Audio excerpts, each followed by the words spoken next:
একধার হইতে বই পড়িয়া যাইতাম। যাহা বুঝিতাম এবং যাহা বুঝিতাম না, দুই আমাদের মনের উপর কাজ করিয়া যাইত। রবি ঠাকুর তার পশ্চিম যাত্রীর ডায়েরিতে লিখেছেন, অন্তরের মধ্যে যে শিশু আছে তারই খেলার ক্ষেত্র লোকে লোকান্তরে বিস্তৃত। এই জন্য কল্পনায় সেই শিশু লীলার মধ্যে ডুব দিলুম, সেই শিশু লীলার তরঙ্গে সাঁতার কাটলুম, মনকে স্নিগ্ধ করবার জন্য, নির্মাণ করবার জন্য, মুক্ত করবার জন্য। ছোটদের প্রতি আন্তরিক এক টান থেকে রবি ঠাকুরের এক অসামান্য সৃষ্টি শিশু ভোলানাথ।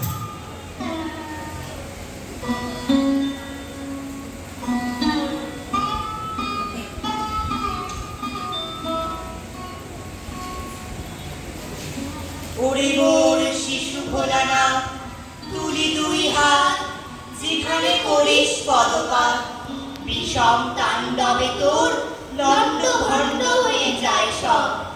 আপন বিভব আপনি করিস নষ্ট হেলা ভরে, প্রলয়ের ঘূর্ণ চক্র পরে চূর্ণ খেলনার ধুলি উড়ে দিকে দিকে।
বাছারে তোর চোখে কেন জল, কে তোড়েছে কি বলেছে আমায় খুলে বল।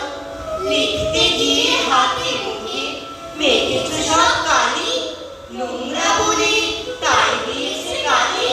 ছি ছি উচিত একই পূর্ণ শশী মাঠে বসি, নোংরা বলুক দেখি। বাছারে তোর সবাই ঘরে দোষ, আমি দেখি সকল তাতে এদের অসন্তোষ। খেলতে গিয়ে কাপড় খানা ছিঁড়ে খুঁড়ে এলে তাই কি বলে লক্ষ্মী ছাড়া ছেলে।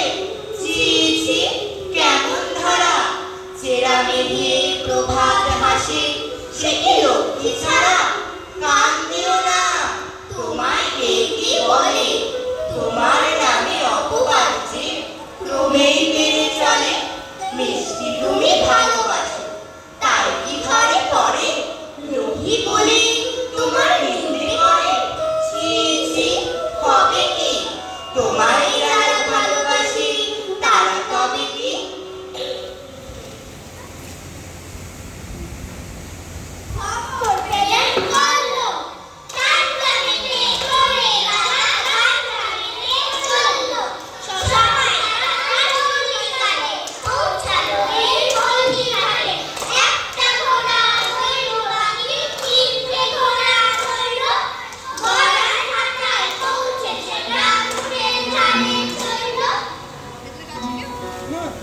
এই তো।